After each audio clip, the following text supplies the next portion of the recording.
গণহত্যার জন্য শুধু শেখ হাসিনা নয়, দল হিসেবে আওয়ামী লীগেরও বিচার চাইলেন বিএনপি মহাসচিব মির্জা ফখরুল ইসলাম আলমগীর।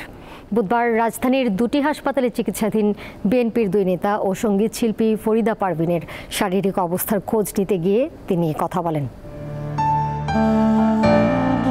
বাংলাদেশের লোকসঙ্গীতের উজ্জ্বল নক্ষত্র কিংবদন্তি শিল্পী ফরিদা পারভিন অসুস্থ হয়ে গত কয়েকদিন ধরে হাসপাতালে চিকিৎসাধীন তিনি।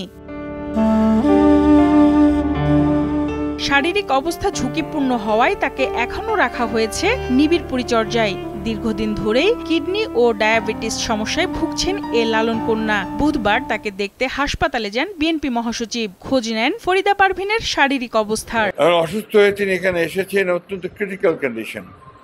তার কিডনির সমস্যা আছে, মূলত প্রধানত রেনাল প্রবলেম। একই দিন সকালে রাজধানীর নিউরোসায়েন্স হাসপাতালে যান মির্জা ফখরুল। সেখানে চিকিৎসাধীন আছেন দলটির চেয়ারপারসনের উপদেষ্টা ডক্টর আব্দুল কুদ্দুস ও ডক্টর সিরাজ উদ্দিন। তাদের শারীরিক অবস্থার খোঁজ খবর নেওয়ার পর সাংবাদিকদের সাথে কথা বলেন বিএনপি মহাসচিব। এ সময় এক প্রশ্নের জবাবে আওয়ামী লীগের বিচার দাবি করেন মির্জা ফখরুল। তিনি এককভাবে আমি মনে করি responsible for the killing of thousands of people এবং যেন টর্চার নিপীড়নের জন্য তিনি দায়ী। তার বিচার ইতিমধ্যে শুরু হয়েছে। আমরা আশাবাদী তার তিনি এবং তার সঙ্গে যারা এই হত্যাকাণ্ডের সঙ্গে, গণহত্যার সঙ্গে এবং এই ফ্যাসিস্ট আক্রমণের সঙ্গে জড়িত তাদের প্রত্যেকেরই বিচার হবে।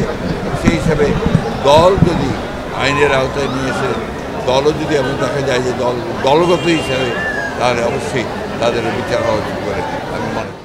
নির্বাচন প্রসঙ্গে বিএনপি মহাসচিব বলেন, দেশের জনগণ ভোট চাই। এজন্য যারাই নির্বাচন পেছানোর কথা বলছেন তাদের আবারও ভেবে দেখার আহ্বান জানান তিনি। যারা মনে করেন যে নির্বাচন প্রয়োজন নেই, আমার মনে হয় তারা আবার চিন্তা করবেন। সঞ্জিদা প্লাবনী, দীপ্ত সংবাদ, ঢাকা।